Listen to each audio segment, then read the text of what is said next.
Magandang araw po sa inyong lahat. I'm Queen Arnis Hipolito from Grade 12 Authentic, and now I'm going to discuss something really important. I don't know if this matters to everyone, but for me, this is important for us to be aware of this kind of topic, especially sa mga teenagers out there. So, I can relate so much to this topic, so I really hope and I will use the right words for you to understand what I wanted to say. So, my topic or the question assigned in me is love simply physical desire or something more?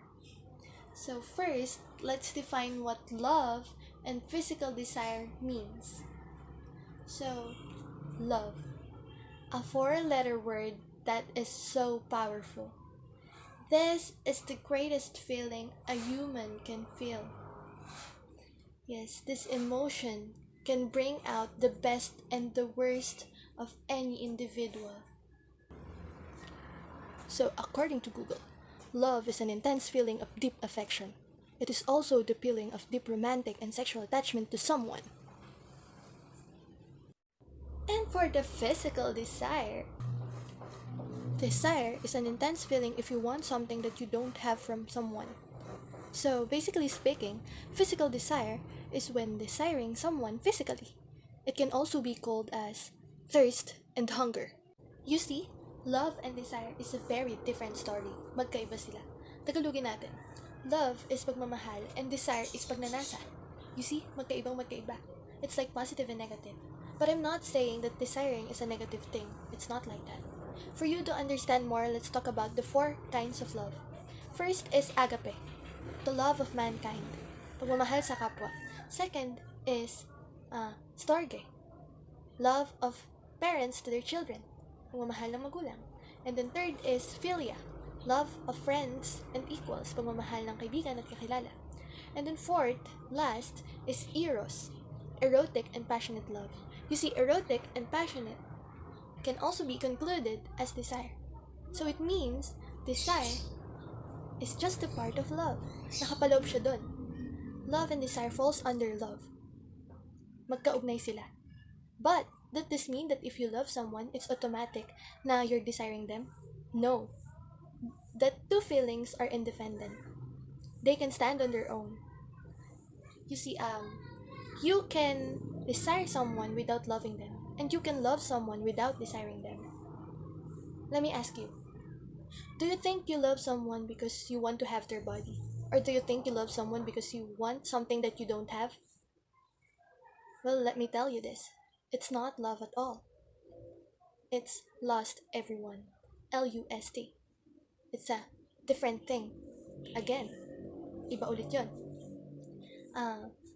Love is giving, and desire is obtaining. If you love, ikaw yung magbibigay.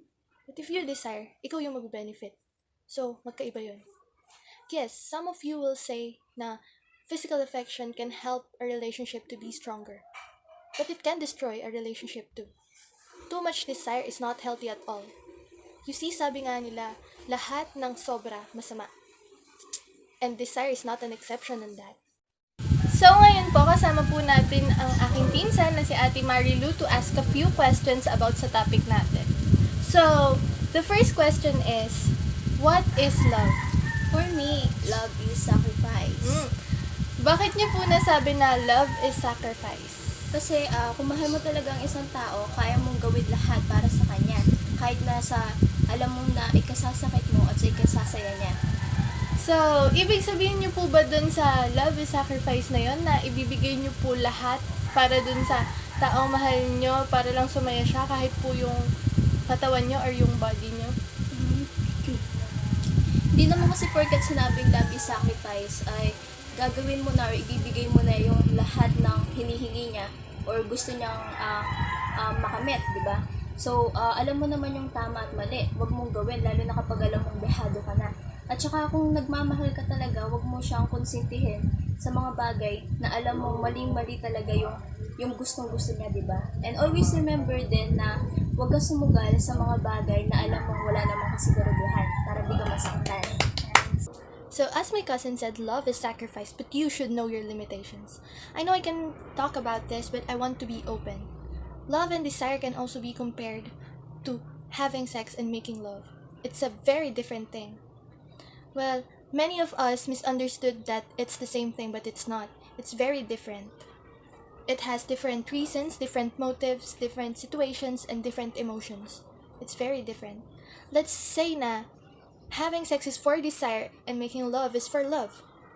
Back to desire. As I said earlier, too much desire is not healthy at all. Too much of it can be a burden to any of you in a relationship. Kasi pwede niyang ma-feel na nauobligado siyang gawin yung mga bagay na hindi niya gusto, which is so wrong. If someone is forcing you to do something that you don't want to do, then they don't love you. True love doesn't require anything but love. Hindi mo kailangan magsuko ng kahit ano para lang masabi mo na mahal mo isang tao. It's not like that. You don't need to prove anything for love. Saving yourself for marriage is very important. You don't need to give up any parts of your body to have a stable relationship. You should never, ever. I don't care if you're a man, I don't care if you're a woman, you should never ever feel obligated to give up anything physical or physical affection just in order to keep someone in your life. It's so wrong. If you're not comfortable kissing them, then don't. If you're not comfortable in any physical action or in any format, then you don't need to feel like you need to. It's so toxic. That perspective is so toxic. Someone needs to love you in the sake of your personality and your presence and you as a whole, not your body. You are worth more than your body.